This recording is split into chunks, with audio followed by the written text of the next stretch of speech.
Bonjour à tous, bienvenue dans ce nouvel épisode de Portrait de génie. N'hésitez pas à vous abonner si vous voulez suivre la chaîne et puis bien évidemment avoir chaque semaine un nouveau portrait. Aujourd'hui, je vous invite à découvrir une artiste qui a révolutionné la peinture américaine du XXe siècle. Une femme qui a fait du désert un territoire intérieur, qui a transformé des fleurs en paysages monumentaux, des eaux blanchies par le soleil en sculptures naturelles, et qui a consacré sa vie à une idée simple mais profondément radicale: regarder vraiment.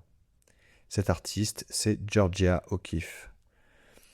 Pendant longtemps, on a réduit son œuvre à des interprétations parfois simplistes. Certains y voyaient uniquement des symboles de féminité, d'autres faisaient de sa vie sentimentale le principal sujet d'intérêt. Pourtant, Georgia O'Keeffe n'a cessé de répéter qu'elle peignait simplement ce qu'elle voyait, ou plutôt ce qu'elle ressentait en regardant. Son histoire est celle d'une quête de liberté, liberté artistique, liberté géographique, liberté d'être une femme indépendante dans une Amérique où cela était encore loin d'être la norme. Nous partons aujourd'hui entre les gratte-ciels de New York, les grandes plaines du Wisconsin et les paysages infinis du Nouveau-Mexique. Georgia Toto O'Keeffe naît le 15 novembre 1887 dans une ferme près de Sun Prairie dans le Wisconsin. Elle grandit au milieu des champs, les saisons rythment la vie familiale, les couleurs changent lentement, le ciel semble immense. Bien avant de devenir peintre, elle apprend déjà à observer.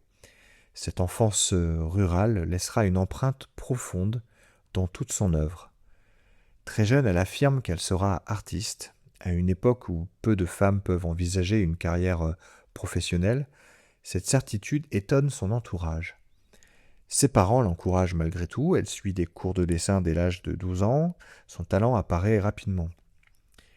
Georgia entre à l'Art Institute of Chicago, puis poursuit sa formation à New York. À cette époque, les écoles enseignent essentiellement une peinture académique. On copie les maîtres, on reproduit les formes, on respecte les traditions. Georgia excelle, mais malheureusement elle s'ennuie. Elle a l'impression d'apprendre à peindre comme les autres sans jamais découvrir sa propre voie. Un jour, elle cesse même totalement de peindre. Pendant plusieurs années, elle enseigne l'art pour gagner sa vie. Elle croit avoir perdu son inspiration. En réalité, elle est simplement en train d'attendre la bonne rencontre. Cette rencontre prend la forme d'un professeur, Arthur Wesley Dow. Contrairement aux méthodes traditionnelles, Dow enseigne que la peinture ne consiste pas à copier le réel. Elle doit organiser les lignes, les formes, les masses, les rythmes, l'harmonie. Cette philosophie bouleverse Georgia. Pour la première fois, elle comprend qu'elle peut peindre ce qu'elle ressent plutôt que ce qu'elle voit. Elle réalise alors une série de dessins abstraits au fusain, des lignes simples, des courbes, très peu d'éléments, mais une puissance émotionnelle immense. Elle ne le sait pas encore, mais elle vient de trouver sa voie. En 1916, une amie montre ses dessins au célèbre photographe et galeriste Alfred Stieglitz. Stieglitz est immédiatement fasciné, sans même demander son autorisation, il expose ses œuvres. Georgia découvre l'exposition après son ouverture. Au lieu de se fâcher, une longue correspondance débute entre eux, des centaines de lettres, une relation intellectuelle, artistique, puis amoureuse. Stieglitz a 24 ans de plus qu'elle, il est déjà une figure incontournable de l'avant-garde américaine. Grâce à lui, Georgia bénéficie d'une visibilité exceptionnelle, mais cette relation aura également ses ambiguïtés. Stieglitz photographie Georgia des centaines de fois, certaines images sont devenues célèbres. Il construit presque un personnage, la femme moderne, libre, sensuelle, mystérieuse. Rapidement, la presse s'intéresse davantage à cette image qu'à ses tableaux. Georgia s'en agace profondément, elle refuse d'être une muse. Elle veut être reconnue comme une peintre, pas comme la femme d'un artiste. Toute sa vie sera une lutte contre cette réduction. Au début des années 1920 apparaissent les tableaux qui feront sa célébrité. Des fleurs monumentales, des iris, des pavots, des lys, peints en très gros plans. Pourquoi les peindre aussi grandes? Sa réponse est célèbre. Personne ne prend le temps de regarder une fleur, alors je la peins immense, pour obliger les gens à la regarder. Cette phrase résume toute sa philosophie. Ralentir, observer, voir. Les critiques masculins de l'époque y voient immédiatement des symboles sexuels. Georgia rejette fermement ces interprétations. Selon elle, ces lectures en disent davantage sur ceux qui regardent que sur ce qu'elle a peint.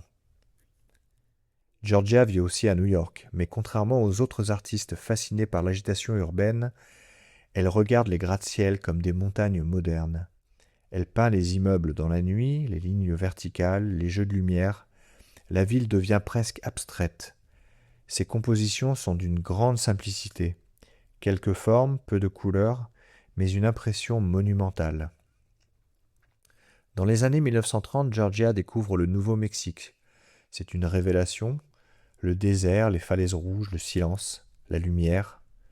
Elle dira plus tard qu'elle avait enfin trouvé l'endroit où elle appartenait. Elle y revient chaque année, puis finit par s'y installer définitivement. C'est là que naîtront ses œuvres les plus célèbres. Les eaux du désert. Beaucoup s'interrogent lorsqu'elle commence à peindre des crânes d'animaux. Pour certains, ils évoquent la mort. Pour elle, c'est exactement l'inverse. Dans le désert, les eaux deviennent presque lumineux. Le soleil les blanchit, ils semblent éternels. Ils témoignent de la beauté du cycle naturel. Encore une fois, Georgia regarde autrement. Là où beaucoup voient une fin, elle voit une forme de permanence. Georgia O'Keeffe travaille avec une régularité impressionnante. Lever tôt, observation, marche, peinture, peu de mondanité, peu d'interviews. Elle protège farouchement son temps de création. Son existence paraît presque monastique. Cette discipline explique en partie la cohérence exceptionnelle de son œuvre. Dans une Amérique encore très conservatrice, Georgia mène une vie indépendante. Elle voyage seule, achète ses propres maisons, gère sa propre carrière, prend ses décisions, elle ne cherche pas à devenir une icône féministe, pourtant elle le devient malgré elle, simplement parce qu'elle refuse de laisser les autres décider à sa place. Après la mort de Stiglitz en 1946, elle s'installe définitivement au Nouveau-Mexique. Sa renommée ne cesse de grandir. Les musées lui consacrent d'importantes rétrospectives. À partir des années 70, sa vue commence malheureusement à décliner. Pour une peintre, c'est un immense drame. Pourtant, elle continue à créer. Elle travaille avec des assistants, réalise quelques œuvres en argile. La création reste plus forte que les limites de son corps. Georgia O'Keeffe devient progressivement l'une des artistes les plus célèbres de tous les temps. Elle reçoit la médaille présidentielle de la liberté, puis la National Medal of Arts. Son influence dépasse largement le monde de la peinture. Photographes, designers, architectes, créateurs de mode, tous revendiquent aujourd'hui son héritage. Elle s'éteint le 6 mars 1986 à Santa Fe, à l'âge de 98 ans. Une existence presque entièrement consacrée à regarder le monde. Son œuvre nous rappelle quelque chose d'essentiel. Nous croyons regarder, en réalité nous voyons souvent trop vite. Georgia ralentissait le regard, elle agrandissait une fleur pour que nous la découvrions enfin. Elle isolait un os pour révéler sa beauté. Elle peignait le désert jusqu'à en faire un espace intérieur. Son génie ne réside peut-être pas seulement dans sa technique, mais dans cette capacité rare à transformer le banal en extraordinaire, à nous apprendre que la beauté existe déjà autour de nous. Encore faut-il prendre le temps de la voir. Merci d'avoir écouté cet épisode. J'espère que cette capsule vous aura plu. N'hésitez pas à vous abonner et à partager autour de vous. À bientôt pour un nouveau voyage à travers les grandes figures de l'histoire.